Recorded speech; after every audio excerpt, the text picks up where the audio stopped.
We're talking with Miss Bettye Giles. She's still a good part of the University of Tennessee at Martin. She's still active in knowing things that are going on throughout the state of Tennessee. And today we're going to visit with her and talk with her about, well, things that you may not know, folks. Miss Bettye, first off, you know how much I love you. I mean, I have always admired you, and I appreciate our time to visit today because you are one of the icons of the University of Tennessee at Martin. Thank you, Paul. I appreciate that. You know how much I love UT Martin. And I have from the time I was, I guess, old enough to know what was going on. And I have enjoyed every moment of it. Well, let's talk about it. You grew up in Clarksville, is that right? I grew up, first, I was born in Kentucky, right over the border in Kentucky. You did? From Tennessee. You're a Kentuckian. Well, I don't like to claim Kentucky at all. I claim Tennessee. And moved when I started to school. My parents moved me to Tennessee because they did not like the Kentucky educational system. Now, I don't know why they didn't like it. I never knew much about it. I did go to school, I think, a day or two there, but they moved us to Tennessee, and I've been there ever since. You have brothers and sisters? No, I'm an only child. Growing up, Mother tried to keep Daddy and me. We were a very close family. I love my mother and Daddy, and I think about them often, even today. And, of course, they're both deceased. But I still miss them because they were so great to me. And I had a wonderful education with them, I thought, even before it became a public education. You finished high school somewhere there in Clarksville, is that correct? I finished high school in Clarksville, I did, yes. Yeah. And then where did you go to college at the time? I went to Austin Peay the first time, the first place. And then I went to, Knoxville to school. And then later on in life, I went to Knoxville to teach.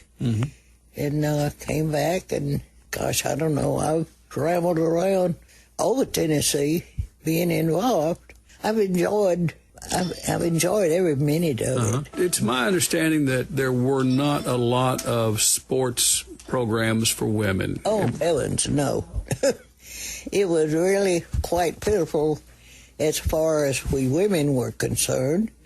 No one had time for us. Was kind of the way I thought we were. The way we were just kind of left behind, and it was really interesting, or I was really interested in doing things for women. Now, you didn't play any basketball when you were in high school? Heavens, no, there wasn't any basketball. For women, no. You didn't play any volleyball, did you? Well, certainly we kind of played volleyball occasionally. Just kind of, something to do. But no, not like you're talking about. It was not a programmed activity sport for women. What brought you from Tennessee, University of Tennessee, Knoxville, what brought you to University of Tennessee, Martin, which wasn't called that back then. It was called UTMB. What's that stand for? University of Tennessee, Martin. Martin branch. Right. Yeah. What brought you to Martin? Why come over here? I really don't know. It just seemed like such a good opportunity to me, and I immediately saw the opportunity to do some things that I were interested in. What were you teaching when you came over here? Well, I was teaching sports. You name it. Most any. But you had to be in the classroom as well, right? Oh, yeah. Yeah. I had to be in the classroom, and I taught all kinds of things. I really can't, right off the top of my head, Paul, I don't know that I can name all the things I taught. But I was involved. I can't remember even to tell you exactly what it was. I felt I was more working with things that were just beginning, and I was trying to start. I had people in classes that I made up how we were going to run the program. I don't know how to really explain this to you, but that I had nothing to copy out or in other schools around. I was trying to make up things, and some of it turned out really well, and some didn't turn out so well. We're talking sports now? Mainly sports, yes. Was Paul Meek your chancellor? Yes. What kind of gentleman was he? Oh, he was a lovable old gentleman that just so nice, so quiet, and so wonderful to work for. You remember the first time you met him? Oh, yes, I do. Tell me about it. He was just soft-spoken, just so interested in you. He was so interested in me and what all I had done, and but he was always that way. All of the time I knew him. So you were somewhere around 25, 30 years of age, maybe? I don't think I was that old. No, I don't. You were right out of college. Right out of college, yeah.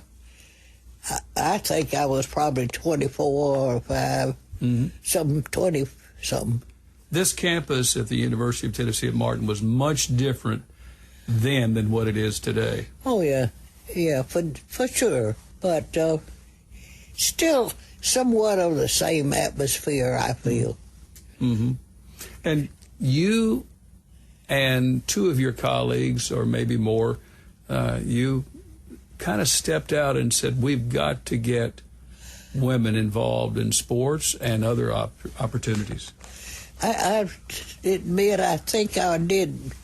I was one that stepped out because I was not satisfied with the way women were treated. I wanted women to be in a position that they could excel and not just be stuck back and maybe said, oh, we'll have them open for the men's so-and-so game, but we won't finish what they are doing. We'll just have them out there for looks and what have you, but we don't have time to fool with women. And why don't we? Are not women part of the culture, etc.? I don't want to start on this, Paul, because I probably would talk all day about women being held back. When I was the one, or one of the ones that said, let's push them forward. Let's don't overdo it, because if we push too hard at first, we may kill ourselves, and we don't want to do that. We want to go gradually. I've got to believe that there were more men than there were women on campus. Would that be a fair assessment? I think that's true. But now I can't count and tell you, but I think that's true. Tell me about, there's a place on the university property, Clement Hall. Do you recall that very well? I do. Tell me about it. Well, it was just... it was a brand new facility at the time. At the time, yeah. It was a well... built living quarters, I thought. Seemed that way. I don't know that much about it, but... you saw a lot of things move forward, and buildings, and such as the humanities buildings, as some would call, and there are some other buildings and so forth. Still, and I spent quite a bit of time here since we've been here this week, driving around where there's so much change even, and I'm here every now and then. I don't come here to stay, but I'm here, and I saw buildings that had been added on to that I hadn't even known. It had been done. But how wonderful that is to see. I really enjoyed our drive through campus. Was it more kind of a country, laid-back area, would you say? I guess I would. Yeah, it was. Did we have cows and pigs and other horses and cattle and so forth? Well, we didn't have them right in the middle of campus, but yeah. It's a lot of land around the university. Yeah, that's right. Yeah. If you've just joined us, we're talking with Bettye Giles. She was a longtime athletics director for the University of Tennessee at Martin Women's Program. Many, many years. She's in the Hall of Fame, a lot of them, and more than anything else, she loves UT Martin. She loves Martin. You knew Ned McWhorter, former governor, late governor. Tell me about Ned McWhorter and you. Oh, a fine gentleman. Such a nice man to visit with and talk. And I always loved Ned because he kind of included me with the family. And I really loved that. He was sweet to me like he was to all the rest of the crew. I don't know why he was, because certainly had no relationship.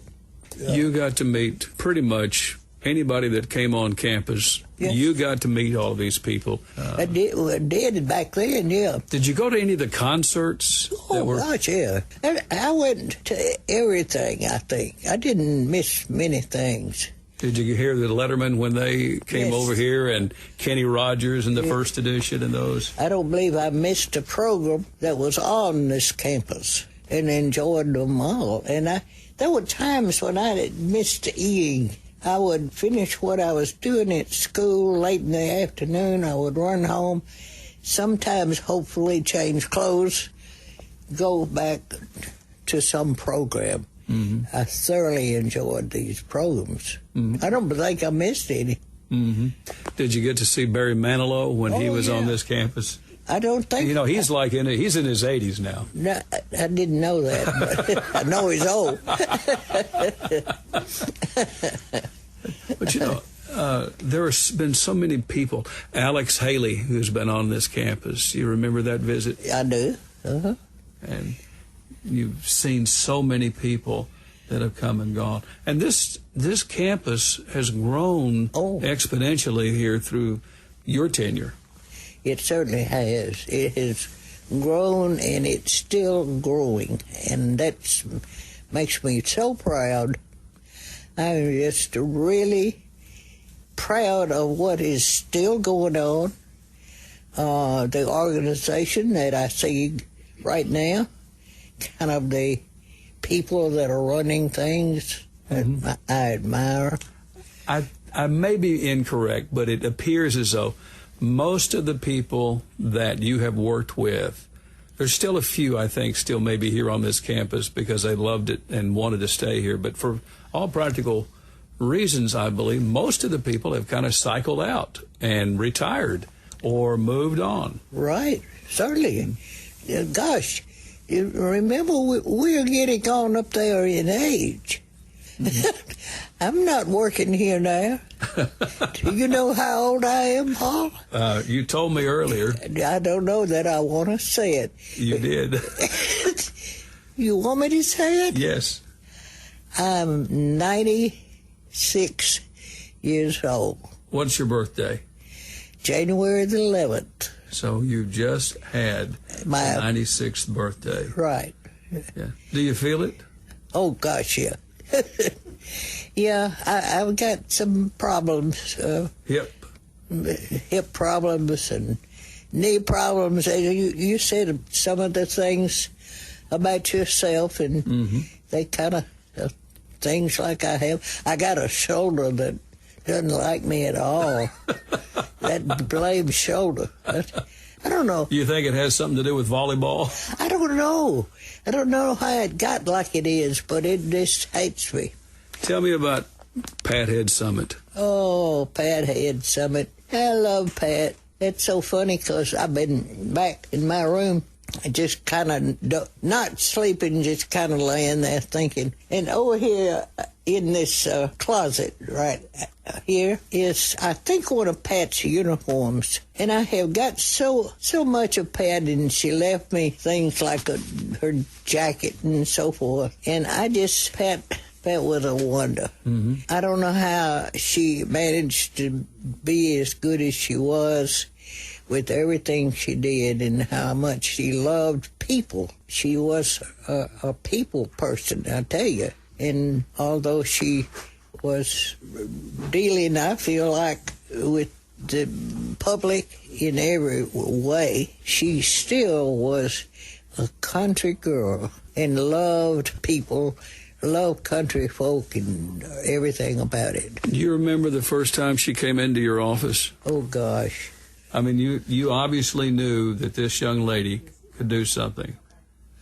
Well, yeah, she was, you didn't have much need to wait on listening to her or being involved with her, because she just came to you and you knew that here was someone that was going to be fantastic for all of us. Could you see it that early? Oh, yes. Pat was a wonder, I think. You should know that, Paul. You loved Pat like we all did. When she came, there was a basketball program that had just begun. And was it you and Lynn Dunn or Nadine Guerin or all three of you? All three. Tell us about that. I don't know much to tell you, except we had started kind of a basketball program that kind of fit the people we had. They were not great basketball players at that time. We had trouble finding these people. We had to work hard to find people that really, girls, I'm talking now, that really wanted. But they weren't playing basketball.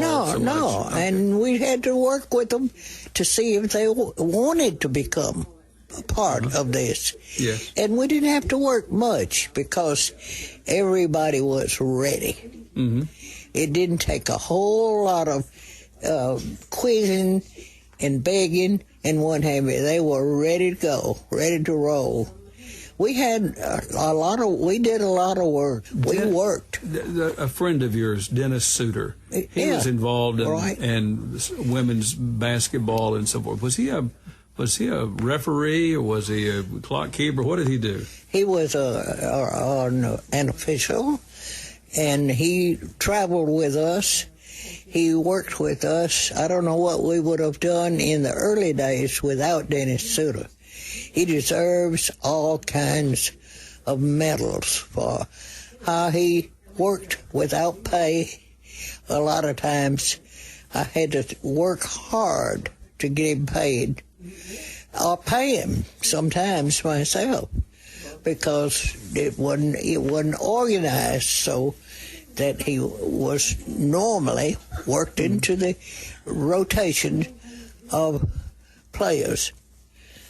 I want to go back to the chancellor here for just a moment.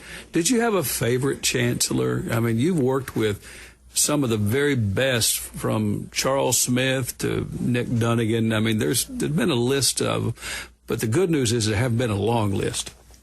Oh, my heavens. I don't want to name. I've loved all the chancellors. I mean, I don't know any. I don't think I could name any, Paul, that I didn't really appreciate, enjoy. I feel they were all sincere, honest people that had a similar thought process as I did, and that I liked. Tell me about your relationship with Dr. Margaret Perry, first woman to be on this campus as a chancellor. She was just a really nice lady that was there to do her best to make this place what it is, I feel like. She had a great part of this place being what it is today, I think, even. Mm-hmm. She was a wonderful woman. She is a wonderful woman. You had expressed to me one time that one of the favorite chancellors, now I'm not saying, I said one of, okay? Yeah. Nick Dunnigan, and there's been a connectivity of you two together for many years, and I guess he started. Oh yeah, Nick Dunnigan to this day is a fine gentleman that I feel like takes care of the things that some people just kind of overlook. But I love Nick Dunnigan. I think he's a wonderful man, and he is this school. I want to take you back to one other part of your history here at the University of Tennessee at Martin. You were there at UT Martin when it wasn't UT Martin, it was UTMB, and you were called the Baby Vols. How did you feel about that? Oh, I never really liked that. Because the Vols, the big Vols, the Daddy Vols, were in Knoxville. Right, all right. But I didn't like the baby part because it was nothing really baby about it. Why did we have to say it?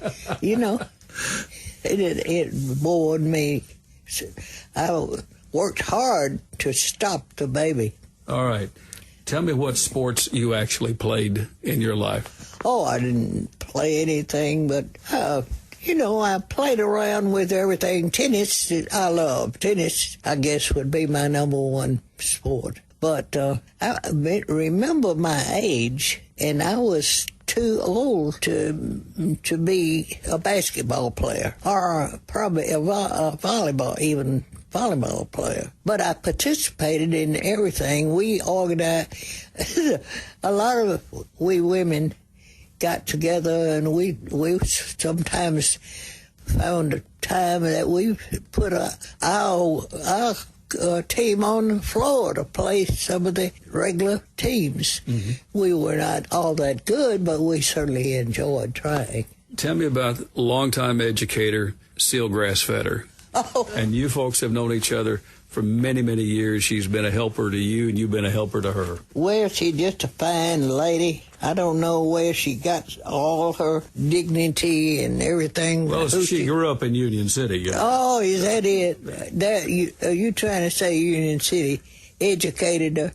She's still getting education. Yeah. We're working hard to get her to be more educated today even. But she's a fine lady. I love to tease her, which I'm doing now. She has been a godsend for me. Well, she's your driver. That's and she is my driver. But you folks have known each other for a long time. I've known her, or she's known me since the day I was born, and that was that was 70 years ago. So. I've heard a lot about the Tinkle family. Yeah, from her. Yeah, well, we didn't want to get too deep into that. We did not. You know, you have still the quality of life that is so good at 96. Are you looking to go to 100? Is there a goal that you'd like to have? Each day is a blessing, I know. That's true right there. Each day is a blessing. I have no plans on 100 or anything else. Whatever will be. And I hope I can manage to stay reasonably sane and enjoy life as much as I have for 96 years. Tell me about your relationship with the Lord. Oh, my heavens. He's been good to me, and I have tried to be good to other people like I think I should be. I don't know that I've always accomplished it, because there have been times, and I'm sure that some of my former students will tell you, oh, she was ugly to me, or she was tough on me. And it might have been true, but it was simply a try to get you to do what is right. That's what's important, I think, what's right and what's good for all of us. But I've enjoyed my life. It's been fun.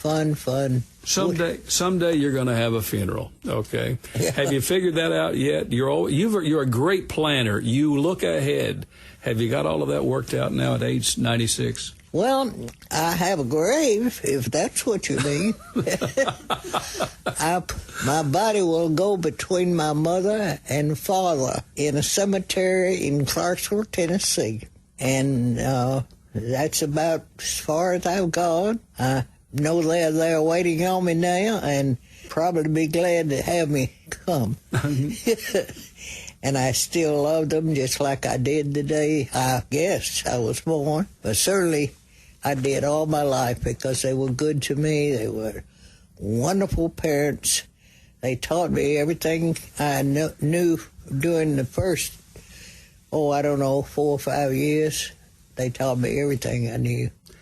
If you would look back for just a moment, and then if you can look forward at the same time, what would you want to tell a student, a young person, that something that they need to do today to be the person that you would like to see them grow up and be like? Oh, heavens.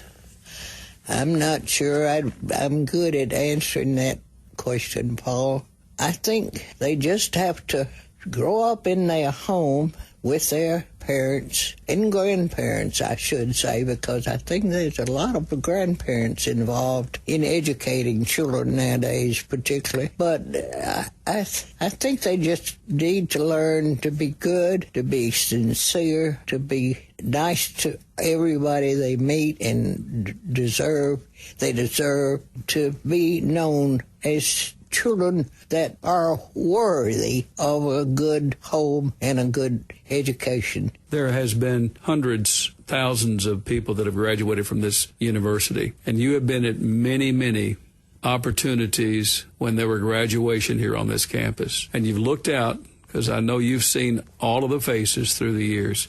When a student graduates from the University of Tennessee at Martin, tell me how you feel. I feel so thankful that they have had the education that they've had. They've been involved. They have grown as the years have passed, and they are now ready to step out into society and be completing their daily activities as an adult, helping other people become better citizens. Was there one person in your life on this campus that helped to turn you to a different direction, or help you to be the better person that you wanted to be? One person. Margaret Perry helped me greatly, and Margaret was not a person that she set out to help all of us, but I kind of leaned to Margaret and thoroughly enjoyed her and her advice. I spent time in her office talking to her, planning with her, just basically loved her and feel like she really helped me grow. So on this day that we're day after Valentine's Day, 2 days before President's Day, what do you still want to do before you leave this earth? Oh, now, Paul, that's too hard a question. I couldn't do that in a million years, because I got a lot of things I want to do. Good Lord, I haven't gotten nearly all the stuff out of my body. But I got to be careful, because 96 is a pretty big number, and I got to go slow. I don't know. I know you better than that. You don't have but one gear, and it's go ahead and let's keep going. A lot of people say I have one gear, and that's go, go, go, go. But I don't know that that's true. Anyway, Paul, I think you are the greatest, and you have done so much for all of us. I don't know how we could ever thank you enough. And I don't get to hear you like I used to. I wish I did. But I appreciate you and the radio and the way you tend to be involved with people. And I know they all do. All of this area around here that listens to you night and day, and they appreciate you, and I appreciate you even though I can't hear you every You're very kind. That's Miss Bettye Giles, everybody. Paul Tinkle here with Bettye Giles, former athletics director at the University of Tennessee at Martin. Women's program's been here many, many years. Hope you've enjoyed our visit today. You've been listening to 30 Minutes, a community affairs program on Thunderbolt Radio. You can listen to this broadcast and others anytime by visiting thunderboltradio.com and following the Thunderbolt Radio and Digital YouTube page. Thanks for listening.